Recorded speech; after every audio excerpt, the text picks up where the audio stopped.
Merci une fois de plus, messieurs les journalistes.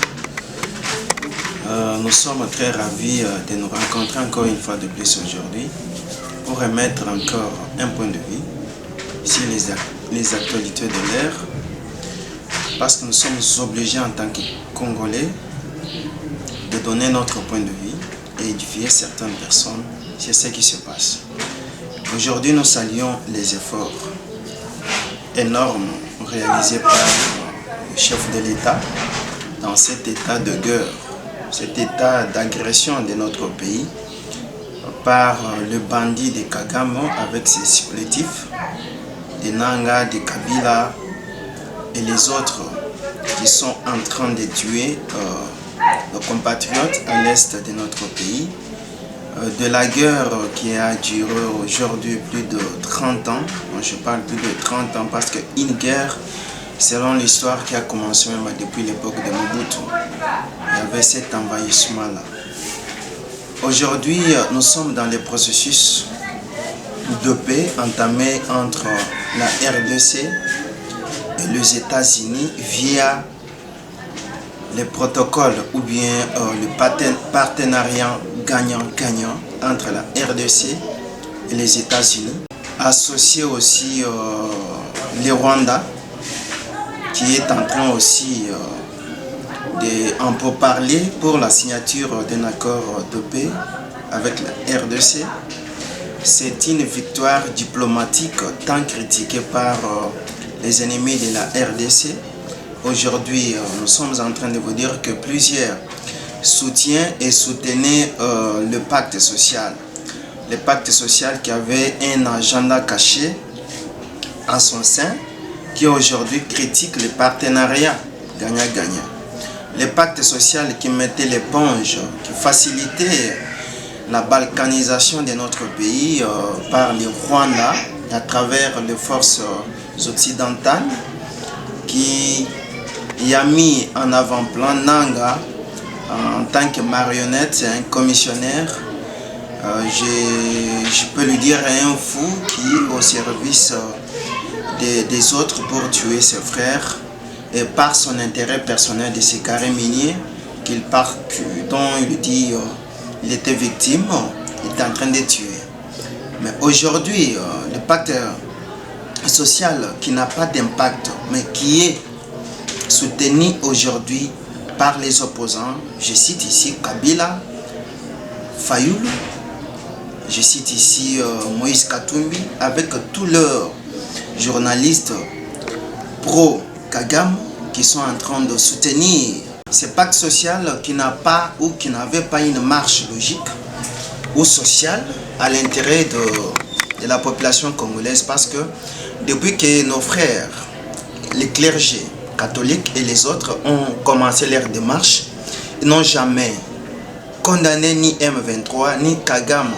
Ils faisaient les yeux doux parce qu'ils étaient pris en charge, ils étaient financés par les Européens, financés par les Kagame et les autres, le président Ruto du Kenya, pourvu que leur complot masquin soit réussi. Aujourd'hui, ils sont tenus en échec. Nous sommes en train de demander au chef de l'État d'en passer ce temps est passé avec leur truc de pacte social, c'est déjà révolu, de continuer avec ce que nous appelons le partenariat gagnant-gagnant, qui est bénéfique pour la RDC, parce que ça va profiter à la paix et ça va profiter à l'investissement, parce qu'il y aura au moins 500 milliards de dollars qui seront versés pour 15 ans dans l'investissement de notre pays. C'est historique, ça n'a jamais été fait.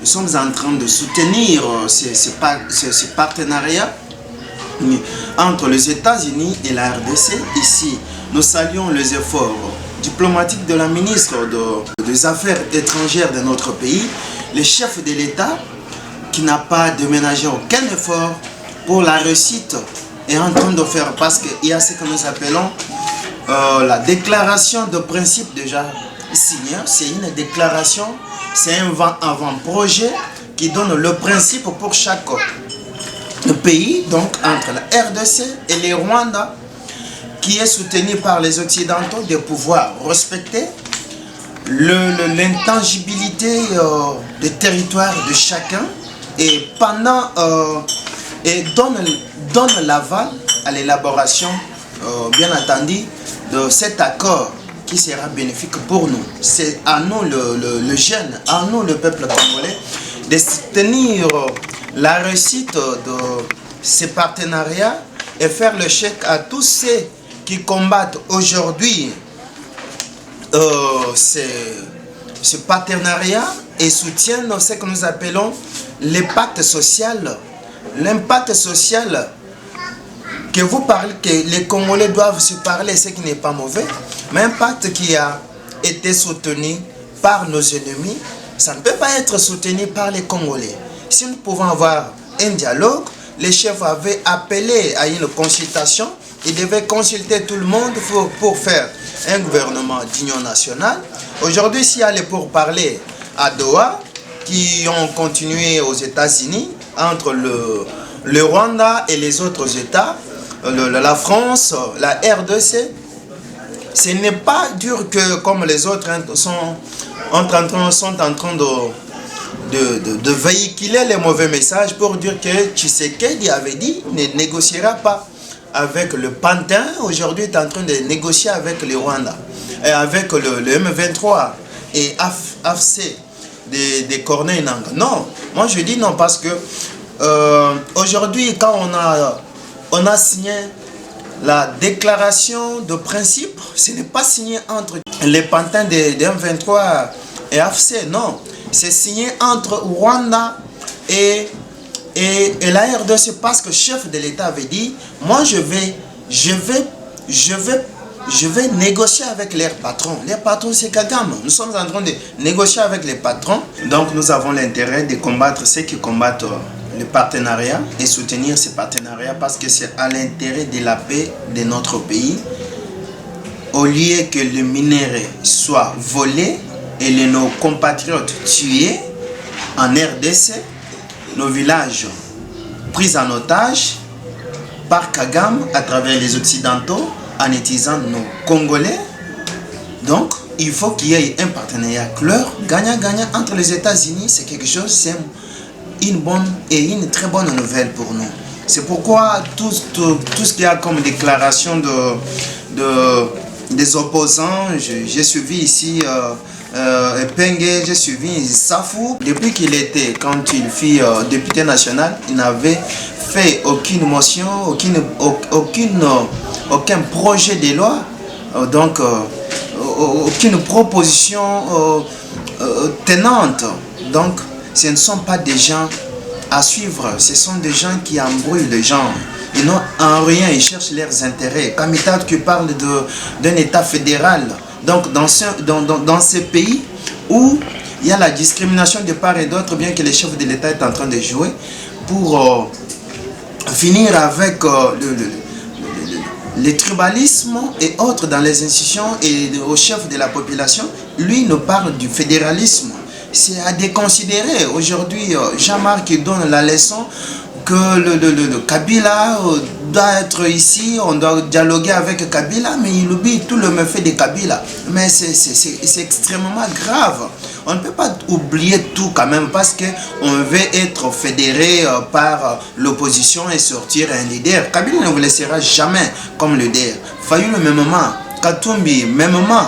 Donc, vous avez à faire ce qui est bon pour le pays. On ne peut pas, avec des journalistes qui sont là, des Perrault, des Stanis, Boubou Shakira, des Jean-Pierre, tout ça, Kalamba, des Paulette qui font l'apologie de l'ennemi. Non, prenons conscience, tous, derrière le chef de l'État, parce qu'on peut avoir des divergences d'idées sur sa gestion, sur sa politique, oui, mais nous parlons du pays, nous parlons de vies humaines, nous parlons de la paix et tout le monde doit soutenir ces processus pourvu que la victoire et la paix, comme il le dit, il cherche une paix durable, une paix définitive, soit réellement une paix définitive dans notre pays. Je nous demande, nos jeunes, de pouvoir soutenir ces efforts, soutenir vraiment ce partenariat qui est bénéfique pour nous et pour notre progéniture.